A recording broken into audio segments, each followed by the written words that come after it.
Hola a todos, ¿qué tal estáis? Soy Sergio Chico y estamos aquí una semana más en un nuevo vídeo acerca del trastorno de la personalidad narcisista. Y en el vídeo de hoy voy a seguir la duda que planteó una seguidora de aquí del canal sobre cómo son los hijos narcisistas.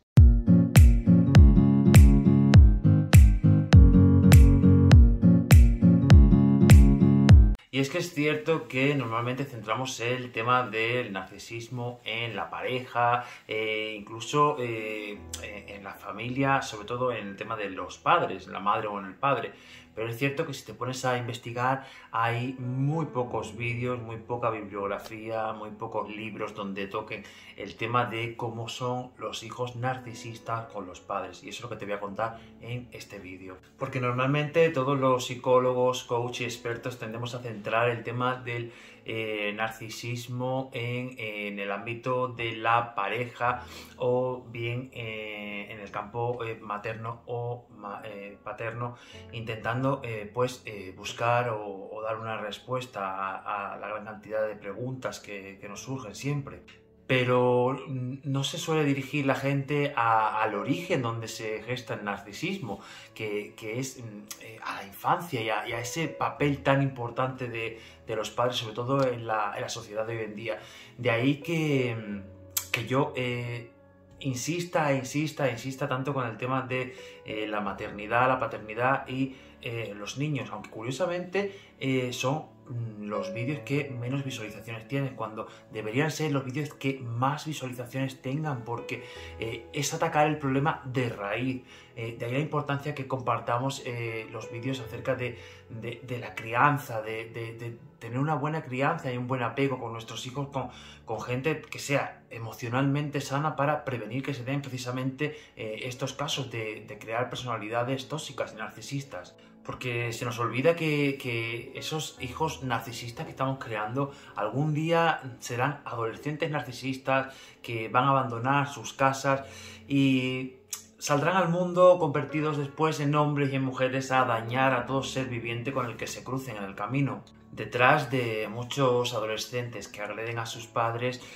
hay una personalidad narcisista. Existe un chico o bien una chica con una imagen sobredimensionada de sí mismo, que se considera especial, que creen que tiene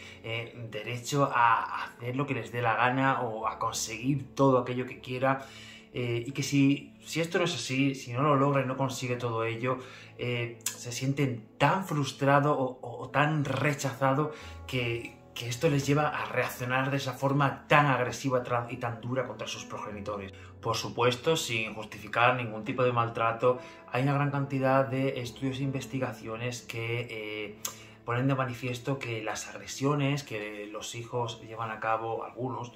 hacia sus padres, lo que hacen es esconder una personalidad narcisista que se ha desarrollado durante la infancia como mecanismo de protección hacia el maltrato, bien físico o bien psicológico, que sufrieron estos niños por parte de sus padres en la infancia. También se da en situaciones de violencia o en ese estilo de crianza que se caracteriza sobre todo por la ausencia de uno o ambos progenitores. Es decir, aquellos en los que los padres pues han dedicado poco tiempo al cuidado y educación de sus hijos, se han preocupado muy poco por ellos y los han dejado de la mano de Dios, o simplemente les han dado muy pocas o escasas muestras de cariño. Pero curiosamente este tipo de narcisismo también se da en todos aquellos adolescentes que de niños han sido criados en un ambiente todo lo contrario, un ambiente muy permisivo. Y en este sentido nos encontramos con ese tipo de adolescentes que sienten que tienen el derecho de conseguir todo lo que quieran y todo lo que se propongan aquí y ahora, y que jamás aceptan un no por respuesta. Y cuando los padres, las madres o las abuelas intentan establecer unos límites sanos, ya es demasiado tarde y los hijos reaccionan con agresividad. De hecho, es muy frecuente y podemos preguntar a cualquier terapeuta, psicólogo, psiquiatra que se dedique a trabajar la violencia filioparental, que la mayoría sostienen que quienes agreden a los padres A menudo no son chavales que hayan crecido con falta de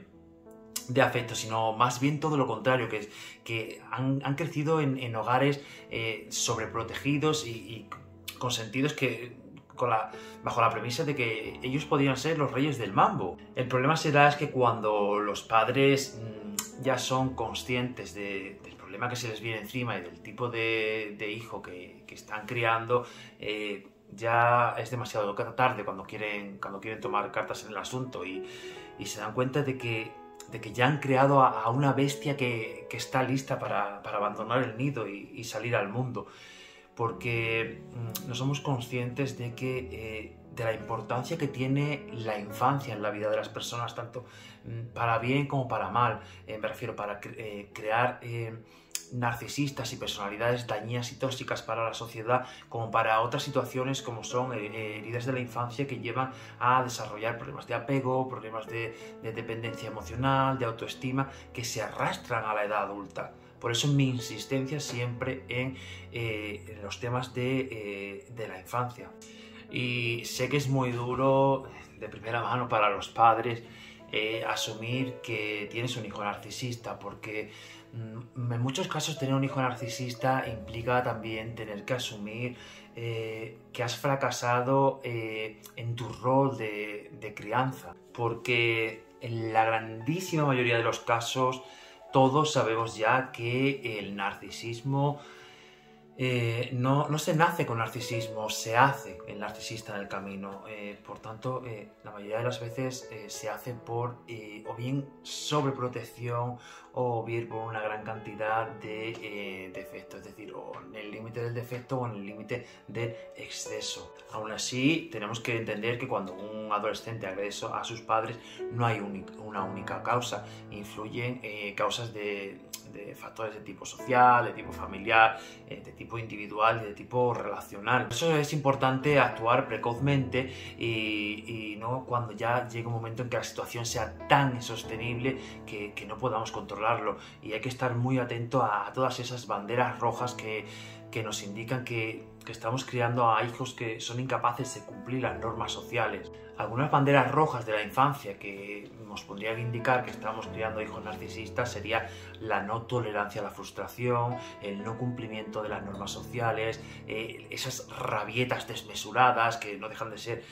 una ira narcisista, pero a niveles inferiores que todavía no se ha gestado plenamente, o conductas agresivas cada vez que, por ejemplo, el niño no consigue todo aquello que quiere conseguir, una vez que ya es más adulto, no un niño muy pequeño. Tenemos que, de forma muy importante, diferenciar lo que es la rebeldía normal que caracteriza al periodo del desarrollo de la adolescencia que todos hemos vivido, que sería, como por ejemplo, dar un portazo, decir una palabrota cuando estemos discutiendo con nuestros padres, incluso lanzar al aire una frase hiriente tal vez a nuestro padre, a nuestra madre, no confundirlo con el hecho de que esto se dé de forma mucho más agresiva, de una forma mucho más continua, repetitiva y constante, y sobre todo que sea de una forma pues mucho más desmesurada, llegando incluso a la violencia física o la violencia psicológica del adolescente hacia sus padres. El problema que viene con todo esto es que, a pesar de que afortunadamente hemos dado pasos agigantados con respecto a lo que la población considera que es o no es violencia psicológica, aún no están las fronteras muy claras y mucha gente lo confunde con bastante facilidad. A todo esto también se le suma en muchos casos el duro golpe que supone para unos padres, además de asumir el fracaso en el rol de crianza, el hecho de tener que denunciar a un hijo, poner una orden de alejamiento, tener que internar a un hijo en un centro de menores, es algo realmente muy duro para una familia. Y es que en los tiempos en los que vivimos actualmente, en los que nada es normal y hay tantas y tantísimas posibilidades, y los comportamientos y las conductas cada vez nos alejan más de aquello que es éticamente correcto. Lo ideal es que ante la duda de los padres de si el comportamiento de sus hijos es el adecuado para la edad de desarrollo que tienen, es que se acuda cuanto antes a un especialista en el tema, pues que pueda llevar a cabo una correcta evaluación y sobre todo que la pueda hacer más a fondo. Y, perdón. Y sobre todo que es importante que cuanto antes se tenga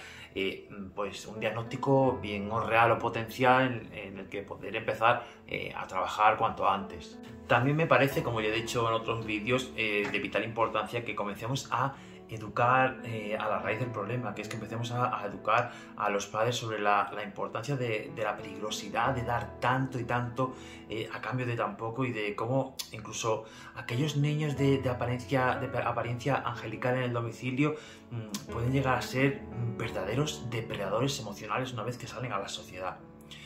Bueno, si has llegado hasta aquí, te invito a que te suscribas al canal, a que compartas este vídeo con la gente, sobre todo que tiene hijos, que le des like si te ha gustado, y nada, tienes otros vídeos de narcisismo y padres en el canal. Sin más, puedes dejarme tus sugerencias también abajo en la caja de comentarios y nos vemos la semana que viene como siempre. Un beso muy grande.